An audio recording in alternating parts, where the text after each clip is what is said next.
आज भाई देख आम साई भाई पिला आमर कहले आम गाँव भाई बहुत सस्तार चिकेन लेयर मिल जाऊे से भाई पैसा पतर ठोलना सबुत पिला गलु 2 किलो चिकेन आणलु भाई आनी सारापर आम गोटे सुनसान जगार पहुँची गलु आम लोकेशन जमी फाइनाल पहुँचलु सब पिला कहले भाई तुई चिकेन कर से मुझे एपटे बसईदेली डिश पकईदेली तेल गोटा मसला पियाज पियाज उपर किसी काश्मीर लंका पकना भल भाव भाजीदेली अदा रसुण छचाटे पकली भल भाव भाजीदेली किसी टमाटो पकली आ स्वाद अनुसार लुण पकली भाई एति पकना गोले गोला साइली किसी गुंड मसला आनी सब तो गुंड मसला पकेबू क्या भल भाव कषि कुषा देली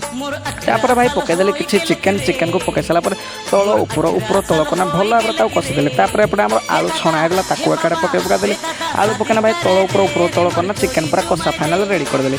एपटे चिकेन कषा टे भारकेदेलु नाली पानी गिलास गिलास मारिदेलु एपटे बिन को देदेला काकुड़ी काटिया से भाई सालाड आइटम एपटे रेडी कलाना एपटे आम फाइनाल चिकेन भी रेडी गला पापड़ 2-3टा आनीदेलु भी गला छाणीदेलु